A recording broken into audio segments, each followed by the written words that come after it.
Audio Jungle.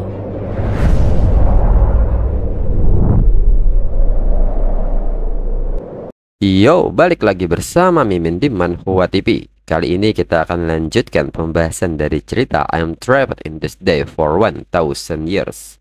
Mimin infokan kembali bagi teman-teman yang ingin menonton video terbaru lebih cepat, silahkan bergabung menjadi member di channel ini dengan biaya 5k per bulannya.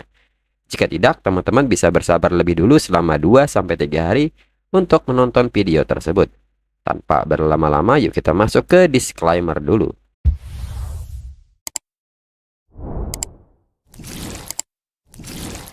Disclaimer, silahkan abaikan hal ini jika kalian sudah mengerti. Ini peringatan mengenai konten di channel ini.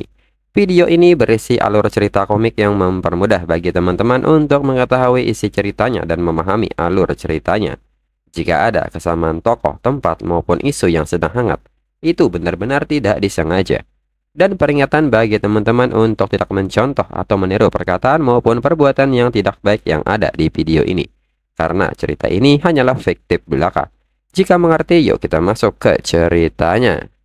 Setelah dirinya analisis lebih dalam, kehilangan dukungan media Hedgehog belum tentu buruk. Lagi pula, dekat dengan Wu Chen sama dengan dekat dengan keluarga Li. Itu merupakan dukungan yang lebih besar dan lebih kuat. Berdasarkan pemikiran ini, Peng Wei pun mengerti dan dirinya akan merilis informasi ini sesuai keinginan Wu Chen. Lalu, setelah Wu Chen memberikan informasinya, Peng Wei pun merasa petunjuk dari Wu Chen sudah cukup. Wu Chen pun seketika bertanya apakah Peng Wei bisa mengambil foto minggu ini. Peng Wei pun meminta Wu Chen untuk tidak khawatir soal fotonya, karena ini pertama kalinya dirinya bekerja dengan Wu Chen. Dirinya pasti akan memuaskan Wu Chen. Lalu, mengenai masalah An Menglan, dirinya akan mengatur pertemuan dengannya sekarang. Wu Chen pun mengerti dan dirinya akan pamit pergi dulu sehingga dirinya tidak menunda pekerjaan Peng Wei. Lalu, setengah jam kemudian, An Menglan pun datang menemui Peng Wei. Peng Wei pun segera menyambut An Menglan dengan tawanya dan menyebut ini sebuah kehormatan bisa bertemu dengan An Menglan. Serta Peng Wei memperkenalkan dirinya. An Menglan pun seketika menyebut bahwa mereka semua adalah orang sibuk. Maka dari itu An Menglan mengajak Peng Wei langsung ke bisnis saja. Peng Wei pun seketika membungkuk serta meminta maaf kepada An Menglan. Orang-orangnya telah mengganggu An Menglan. Dirinya harap An Menglan bisa memaafkan dirinya. Mereka yang berada di bidang bisnis, mereka pasti akan melakukan hal-hal ini. Tapi dirinya jamin tidak akan pernah ada lain kali. Dan tidak sama sekali. An Menglan yang melihat sikap Peng Wei merasa heran dan bertanya-tanya apa yang sedang terjadi kepada Peng Wei. Apa yang sedang Peng Wei lakukan? Mengapa dia terus menekankan tidak akan ada lain kali? Apakah untuk menaikkan harga pemerasan ini? Lalu An Menglan pun meminta Peng Wei untuk melewati permintaan maafnya dan berterus terang serta menyingkat hal ini. Melihat respon An Menglan, Peng Wei berpikir bahwa pengaturan kembalinya Zhou Shenlong ke kota Shanghai lebih penting. Jadi akan lebih baik jika mereka bisa bergegas ke sini. Dan seketika Peng Wei menyebut angka 30 juta untuk memulainya. An Menglan pun tidak menyangka bahwa ini hanya 30 juta. Itu mengejutkan An Menglan. Dirinya pikir Peng Wei akan memeras sejumlah besar uang. An Menglan pun mengatakan bahwa jika 30 juta, maka dirinya akan setuju dan mengeluarkan sejumlah uang. Peng Wei pun menyebut An Menglan memang orang yang jujur dan berterus terang. Namun Peng Wei seketika kaget saat An Menglan menyodorkan sebuah cek dan menuliskan angka 30 juta kepadanya. Peng Wei pun seketika bertanya apa yang An Menglan lakukan. An Menglan pun bertanya bukankah Peng Wei bilang 30 juta. Maka dirinya sedang menulis sebuah cek untuk Peng Wei. Peng Wei pun menyebut bahwa itu bukan maksudnya. Yang Peng Wei maksud adalah dirinya memberi 30 juta kepada An Menglan. Dan An Menglan bisa memberikan nomor akunnya agar dirinya bisa mengirimkan uangnya. An Menglan pun nampak kaget mendengarnya dan bertanya apa yang sedang Peng Wei katakan. Mengapa dirinya yang mendapatkan uang itu?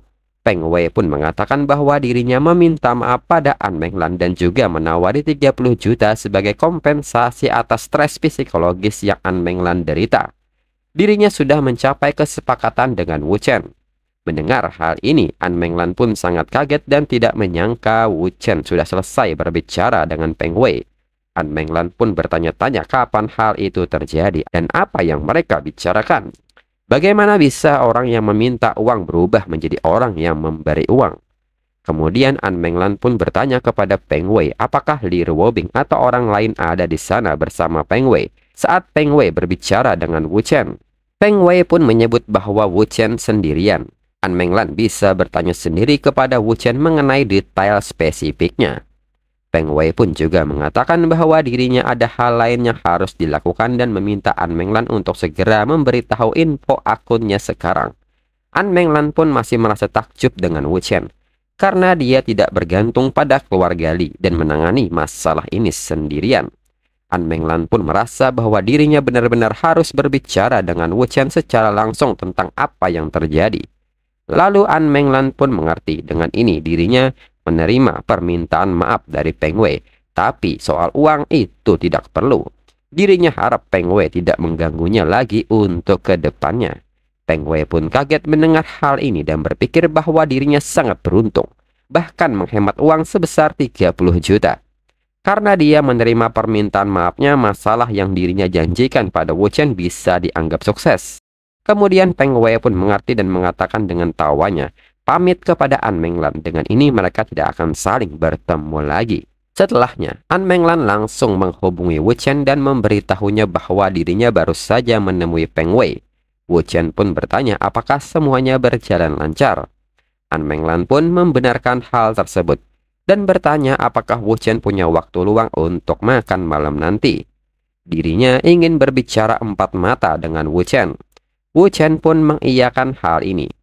Lalu berpindah ke tempat makan. An Menglan pun menyebut bahwa Peng Wei bertindak sangat aneh. Dia meminta maaf pada dirinya dan ingin memberinya uang. An Menglan pun penasaran apa yang Wu Chen lakukan pada Peng Wei. Wu Chen pun menyebut bahwa itu tidak ada. Itu syarat wajib yang dirinya berikan kepada Peng Wei. An Menglan pun kembali bertanya mengapa Peng Wei mendengarkan Wu Chen. Wu Chen pun menyebut bahwa itu agak rumit untuk dijelaskan. Wu Chen pun mengajak An Menglan untuk beralih ke topik yang lebih sederhana. Hingga pada akhirnya, mereka berdua dengan gembira berbicara tentang musik dan kehidupan romantis mereka. Lalu An Menglan berpikir berbicara dengan Wu Chen selalu menyenangkan. Dan An Menglan merasa mereka punya topik yang tak ada habisnya untuk dibicarakan. Dan selain itu, dirinya bahkan mencium Wu Chen terakhir kali. Dan terakhir kali, Li Ruobing berada di kamarnya. Reaksinya juga tidak besar. Bahkan jika dirinya harus mencium Wu Chen lagi, itu tidak akan mengakibatkan sesuatu yang menakutkan terjadi. Lalu An Menglan pun bertanya bisakah mereka bermain piano lagi. Wu Chen pun tidak masalah dengan itu. Setelahnya, mereka kembali ke kamar An Menglan dan mulai memainkan pianonya. Lalu An Menglan pun menyebut bahwa Wu Chen musisi yang hebat. Melodi lagu yang Wu Chen buat sangat menyentuh. Lalu saat An Menglan ingin keluar dari kursi piano, tiba-tiba kakinya tersandung kaki piano dan jatuh tepat di pelukan Wu Chen. Lalu An Menglan pun bertanya dengan malu-malu apakah mereka saling mengenal. Dan saat mata saling memandang dan seketika Wu Chen menerima salam tempel. Wu Chen pun mengatakan bahwa mereka mungkin sudah saling mengenal sejak lama. Namun meskipun sekarang itu belum terlambat, An Menglan pun setuju bahwa itu belum terlambat. Lalu satu malam kemudian, An Menglan kembali bangun dari tidurnya. Dan kembali An Menglan menatap Wu Chen yang tidur di sampingnya. Dan kembali mengingat kemarin setelah mabuk dirinya benar-benar melewati batas dengan Wu Chen. Dirinya masih belum sadar serta merasa gelisah. Kembali saat di kamar mandi, An Menglan mencoba mengingatnya kembali. Kemarin dirinya hanya mau mencium Wu Chen lagi. Tapi setelah mabuk dirinya tak bisa mengendalikan dirinya. An Menglan pun merasa sudah menjadi wanita jahat yang aktif merayu pacar wanita lain. Dan kembali An Menglan mengingat perkataan Li Ruobing kapan dirinya berencana untuk bercinta dengan Wu Chen. Jika bukan karena Li Ruobing, dirinya mungkin bersama Wu Chen. Tapi sekarang bagaimana caranya menghadapi Wu Chen? Bagaimana dirinya bisa menghadapi Li Ruobing? Lalu tiba-tiba Wu Chen membuka pintu kamar mandi dan bertanya apakah An Menglan bangun terlalu pagi. An Menglan pun bingung harus merespon apa kepada Wu Chen. Melihat respon An Menglan, Wu Chen pun bertanya ada apakah. An Menglan pun seketika meminta Wu Chen untuk tidak memberitahu Lir Wobing tentang hubungan mereka. Dalam pikiran An Menglan, dirinya tak bisa memikirkan cara apapun untuk menangani masalah ini sekarang. Lalu Wu Chen pun menyebut bahwa Lir Wobing tidak akan bertanya. Jadi An Menglan tidak perlu khawatir. An Menglan pun seketika bingung dan bertanya maksud Wu Chen. Wu Chen pun menyebut bahwa Lir Wobing terlalu malas untuk bertanya. Tapi dia mungkin langsung datang menemui An Menglan. An Menglan pun kaget mengetahui hal ini. Namun An Menglan merasa bahwa langsung ketemu bukankah lebih baik jika dirinya menolak mengakuinya. Lagi pula Lir Wobing tidak punya bukti. Lalu Wu Chen pun menyebut bahwa sekarang nampaknya An Menglan tidak takut. An Menglan pun segera mencium Wu Chen dan menyebut bahwa dirinya tidak takut. Lalu 1,5 jam kemudian, An Menglan pun menyebut bahwa dirinya berencana kembali ke kota Shanghai sore ini. Wu Chen pun bertanya apakah itu mendesak. Bagaimana kalau mengambil cuti sebelum kembali? An Menglan pun menyebut bahwa dirinya harus kembali lebih awal untuk merekam album. Selain itu, ada tempat di mana Wu Chen akan dibutuhkan setelah rekaman selesai. Wu Chen pun menyebut itu tidak masalah. Dirinya akan menemui An Menglan dalam beberapa hari. Lalu 3 hari kemudian di kantor Lir Wobing, tiba-tiba Wu Chen menerima telepon dari An Menglan yang memberi kabar kepada Wu Chen bahwa lagunya baru saja sudah bocor. Dan An Menglan pun meminta maaf karena ini semua adalah salahnya. Wu Chen pun bertanya di manakah bocornya. An Menglan menyebut bahwa lagu itu tiba-tiba menjadi viral online dan menyebar ke seluruh internet. Dirinya meminta sebanyak mungkin orang untuk menghapusnya, tapi itu menjadi sangat bermasalah. Terutama karena terlalu banyak. Wu Chen pun kembali bertanya bagaimana itu bisa bocor. Pada siapa saja An Menglan mengirim semua sampelnya. An Menglan pun menyebut bahwa dirinya merekam beberapa versi. Tapi dirinya tidak yakin versi mana yang lebih baik. Jadi dirinya mengirimnya ke tutor musik perusahaan, penulis lagu, manajer, penyanyi, trainer, dan lusinan orang. Wu Chen pun menyebut bahwa ini artinya lagunya bocor oleh personel internal perusahaan An Menglan. Dengan ini An Menglan tak perlu panik. Dirinya akan segera berangkat ke kota Shanghai. Lalu Lir Wobing pun bertanya mengapa Wu Chen tertawa. Wu Chen pun menyebut bahwa ini menjadi semakin menarik. Dirinya berpikir untuk menemukan alasan yang lebih baik daripada merekam album untuk pergi ke kota Shanghai. Tetapi alasan itu datang begitu saja. Lir Wobing pun bertanya apakah itu memainkan An Menglan. Apakah Wu Chen berpikir untuk menaklukkannya? Wu Chen pun balik bertanya, apakah menurut Lir Wobing hanya itu yang ada dalam pikirannya? Apakah Lir Wobing pikir dirinya hanya memikirkan tentang wanita? Lir Wobing pun bertanya apakah Wu Chen berusaha menarik keluarga An untuk memasukkan kekuatan lain untuk memburu keluarga Ding. Keluarga An sebenarnya sudah ditarik masuk, dan untuk itu Wu Chen perlu memperhatikan tubuhnya saat pergi kali ini. Wu Chen pun seketika bertanya apakah Lir Wobing sangat cemburu. Lir Wobing pun membenarkan hal itu, dirinya sangat cemburu. Lalu Wu Chen pun menyebut jika Lir Wobing setuju untuk bertaruh, maka Lir Wobing harus menerima kekalahan. Lir Wobing menjadi cemburu sekarang. Lir Wobing pun mengakui bahwa dirinya memang cemburu dan sekarang apa yang bisa Wu Chen lakukan padanya. Dan tiba-tiba Wu Chen mencium Lir Wobing. Lir Wobing pun menyebut bahwa Wu Chen nakal dan bertanya apa yang sedang Wu Chen lakukan. Mereka masih di kantor sekarang dan seketika Wu Chen membuka peti harta karunnya. Setengah hari kemudian di kota Shanghai, Wu Chen pun segera menghubungi Peng Wei dan meminta bantuannya untuk menyelidiki beberapa orang. Alamat mereka sudah dikirim kepada Peng Wei. Serta Wu Chen meminta Peng Wei untuk mengirim seseorang untuk mengambil beberapa foto. Peng Wei pun mengerti. Lalu Peng Wei pun menyebut bahwa pihak Zhou Shenglong sudah berada di sini selama 2 hari terakhir. Lalu Tang Xin Bao pun meminta Wu Chen untuk mengingatnya agar menemui dirinya setelah urusan Wu Chen selesai. Dirinya akan menunggu Wu Chen. Wu Chen pun mengiyakan hal itu. Setelahnya Wu Chen pun segera mengajak Xiao Die untuk pergi ke tempat An Menglan. Lalu saat ini di kantor An Menglan, beberapa karyawan pun mulai berkumpul dan mereka pun bertanya apakah mereka perlu melakukan keriuhan sebesar ini. Ini hanya untuk guru Wu Chen. Sebagian dari mereka pun meminta untuk diam dan ikuti saja perintah An Menglan. Lalu saat Wu Chen datang, An Menglan pun segera berlari menyambutnya. Namun orang-orang itu pun seketika tertawa. Mereka pikir Wu Chen seorang trainer berpengalaman berusia 40 atau 50 tahun. Tapi tak mereka sangka dia ternyata seorang pemuda. An Menglan yang mendengar hal ini segera menegur mereka. Dan mengapa mereka belum menyapa Wu Chen? Mendengar hal ini, mereka pun seketika panik dan segera memberi salam kepada Wu Chen. Wu Chen pun segera mengajak An Menglan untuk berbicara di atas. Kemudian Wu Chen pun bertanya situasi saat ini kepada An Menglan. Apakah An Menglan menemukan sesuatu? Setelah menyelidiki semua rekaman CCTV, saat ini ada 5 tersangka menurut An Menglan. Wu Chen pun menyebut bahwa An Menglan sangat efisien. An Menglan pun menyebut bahwa hanya ada 1 pelaku. Jadi dirinya tidak menangkap mereka semua. Lagi pula, mereka semua berbakat. Akan sangat bermasalah jika terjadi krisis di masa depan karena kurang kepercayaan. Wu Chen pun meminta An Menglan untuk tenang. Dirinya sudah tahu siapa pelakunya. Kemudian saat ini An Menglan pun membuka salah satu profil karyawan yang bernama Sulei, yang merupakan guru vokal kursus pelatihan pertama dan wakil direktur departemen pelatihan. Wu Chen pun menyebut bahwa itu adalah orangnya, dan meminta An Menglan untuk fokus kepadanya. An Menglan pun menyebut bahwa sebelumnya dirinya mewawancarainya secara pribadi. Dia menjadi manajer tingkat menengah hanya dalam waktu 2 tahun. Dia adalah manajer yang sangat menjanjikan di perusahaan, jadi tak mungkin dia orangnya. An Menglan pun bertanya mengapa Wu Chen sangat yakin pelakunya adalah Sulei. Wu Chen pun menyebut bahwa agak rumit menjelaskannya. Wu Chen pun meminta An Menglan memanggilnya, dan dirinya akan membuat An Menglan mendengar Sulei mengakuinya sendiri.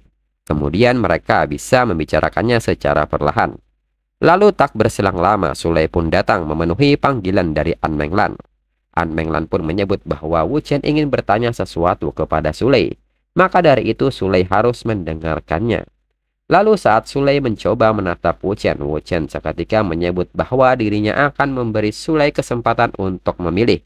Apakah Sulei mau mengaku secara sukarela atau haruskah dirinya menelpon Xia Xiaobin dan menanyakan padanya sendiri. Dengan ini Sulei bisa memilihnya sendiri. Sulei pun seketika panik ketika dihadapkan dengan pilihan ini. Lalu Xiao Die sendiri mengetahui bahwa Xia Xiaobin adalah bos studio paparazzi Rubik Cube yang tidak jauh posisinya dari Peng Wei di industri. Xiao Die pun dengan ini yakin bahwa Sulei adalah orang dari Xia Xiaobin. Kemudian Sulei pun bertanya apa maksud dari Wu Chen. Wu Chen pun seketika tersenyum karena Sulei tidak ingin mengakuinya. Wu Chen pun bertanya apakah Sulei masih menggunakan nomor telepon yang diakhiri dengan angka 6546. Apakah uangnya sudah ditransfer ke rekening ibu mertua Sulei? Sulei pun seketika berpikir bahwa kemarin dirinya menghubungi Rubik Cube menggunakan nomor tersebut, dan ibu mertuanya memang menerima sejumlah uang di rekening banknya. Tapi dirinya berhak berkomunikasi dengan siapapun dan perusahaan tidak punya peraturan yang melarang transaksi keuangan dengan Rubik Cube. Kedua poin ini bukanlah bukti yang meyakinkan. Lalu Sulei pun bertanya apakah Wu Chen mencurigainya berdasarkan masalah pribadi seperti itu. Apakah Wu Chen bisa memberikannya bukti? Selain itu, Sulei juga menyebut karena An Menglan tidak percaya padanya lagi. Dirinya tidak perlu tinggal di sini lagi. Dirinya akan mengundurkan diri sekarang. Wu Chen pun seketika bertanya apakah Sulei benar-benar berpikir kalau Sulei bisa pergi begitu saja hari ini. Sulei pun bertanya kepada An Menglan apakah An Menglan mau menahannya. Kalau An Menglan benar-benar mencurigainya, An Menglan bisa memanggil polisi dan membiarkan polisi menyelidikinya. Tapi An Menglan tidak boleh membatasi kebebasan dirinya tanpa izin. An Menglan pun seketika bertanya apakah Sulei melakukannya. Sulei pun seketika membantah tuduhan ini dengan keras. Wu Chen pun mengatakan mau seberapa keras Sulei berteriak, itu percuma saja. Dengan ini Wu Chen mengajak Sulei ke ruangan Sulei dan Wu Chen ingin memeriksa komputernya. Sulei sendiri tersenyum dalam pikirannya dan menyebut Wu Chen idiot. Dirinya sudah menghapusnya. Lagi pula untuk apa dirinya menyimpannya. Lalu berpindah ke ruangan Sulei. Sulei pun mempersilahkan Wu Chen dan menyebut bahwa ini adalah komputer perusahaan, komputer pribadi, tablet dan ponselnya ada di sini. Sulei pun berharap Wu Chen memeriksanya dengan cermat. Saat memeriksanya, Wu Chen pun menyebut bahwa Sulei sudah menghapusnya. Tidak heran Sulei sepercaya diri itu. Sulei pun seketika menegaskan jika tidak ada bukti di sana, berarti tidak ada bukti sama sekali. Kalau Wu Chen tidak bisa menemukan bukti apa-apa, maka berhentilah bersikap sok benar. Lalu An Menglan sendiri bertanya, apa yang harus mereka lakukan sekarang? Wu Chen pun meminta An Menglan untuk tidak khawatir. Semuanya baik-baik saja. Lalu 20 menit kemudian An Menglan pun kembali bertanya apa yang sebenarnya Wu Chen tulis. Wu Chen pun menyebut bahwa dirinya menulis program untuk memulihkan file yang terhapus. Dengan ini mereka akan melihat apa yang akan mereka temukan. Wu Chen pun seketika bertanya kepada Sule apakah dirinya harus membuka email yang dikirim ke sini. Sule pun seketika berlutut dan menyebut bahwa dirinya salah. Dirinya hilap dan meminta ampun kepada An Menglan. An Menglan pun benar-benar marah dan pelakunya ternyata adalah Sule. Dan segera An Menglan memanggil keamanan. Kemudian An Menglan pun mengajak Wu Chen untuk mengesampingkan masalah kebocoran audionya. Dan bertanya apakah Wu Chen punya ide bagus untuk menyelamatkan kekacauan ini untuk album baru. Wu Chen pun menyebut kalau soal ide, tentu dirinya punya. Dan segera mengajak An Menglan untuk merilis album terlebih dahulu. Lebih awal lebih baik. Lalu An Menglan pun penasaran bagaimana Wu Chen tahu kalau Sule adalah pelakunya. Wu Chen pun menjelaskan bahwa dirinya meminta Feng Wei untuk menyelidikinya. Sebagai rival di industri yang sama, penyelidikannya akan sangat mendetail. Belum lagi selagi pekerjaan sedang berlangsung. Di perusahaan An Menglan, dirinya perlu merekam sebuah lagu. An Menglan pun seketika bingung maksud Wu Chen merekam lagu ini. Wu Chen pun menyebut bahwa dirinya akan merekam sebuah lagu yang menghebohkan seluruh industri musik. Dan dirinya akan merilisnya malam ini. An Menglan pun bertanya-tanya apakah ini bisa dianggap sebagai tindakan untuk memperbaiki kekacauan audio yang bocor. Lalu keesokan harinya, Xiao Die pun menyebut bahwa lagu baru Wu Chen adalah lagu paling trending di internet dengan viewer 40 juta. Dan netizen masih heboh karenanya. An Menglan juga menyebut bahwa ada juga tren terpopuler ketiga dan tren terpopuler keempat. Itu adalah kontroversi lagu baru Wu Chen. Dan seberapa cepat Wu Chen berbicara, popularitasnya juga sekitar 7 juta. An Menglan pun menilai, meskipun kemarahan yang belum pernah terjadi sebelumnya menguasai segalanya. Tapi ini terlalu negatif. Jadi terlalu terkenal bukanlah hal yang baik. Lalu tiba-tiba seseorang masuk ke ruangan An Menglan dan bertanya apakah benar 7 lagu di album itu dibuat oleh Wu Chen. Dan diketahui dia adalah Yu Xiaohu, seorang direktur musik. An Menglan pun membenarkan hal tersebut. Semuanya disusun oleh Wu Chen dan bertanya ada apakah. Yu Xiaohu pun tertawa dan menyebut ini sudah selesai. Dan Wu Chen sangat jenius. An Menglan pun seketika bertanya apa maksud Yu Xiaohu. Yu Xiaohu menjelaskan bahwa ini tentang album baru dari An Menglan. Apakah An Menglan tidak mengerti? Sekarang seluruh internet mengutuk Wu Chen yang menggunakan nama samaran Chen Wu di internet. Mereka mempertanyakan bakat kreativitas Wu Chen. Padahal dialah yang mengubah lagu-lagu di album baru An Menglan. Mendengar hal ini, An Menglan berpikir, Wu Chen sendirian mengecam opini publik seluruh industri dan membuat seluruh internet menghujatnya. Ini bukan hanya cara untuk menarik popularitas tapi juga jebakan bagi seluruh internet. Sekarang seluruh internet mempertanyakan bakat Wu Chen. Mereka berharap agar Wu Chen menunjukkan sumber kesombongannya dan album barunya akan segera dirilis. Karena semua lagu ditulis oleh Wu Chen. Ini setara dengan menghapus kontroversi di seluruh internet dengan satu tamparan. Pada saat itu album baru dengan kualitas luar biasa akan dirilis. Jika popularitas saat ini terus berlanjut, kekacauan audio yang bocor tidak akan menjadi masalah. Dan sepertinya dirinya menuduh Wu Chen main-main kemarin. Dirinya harus meminta maaf dengan tulus kepada Wu Chen untuk hal ini. Dan chapter berakhir.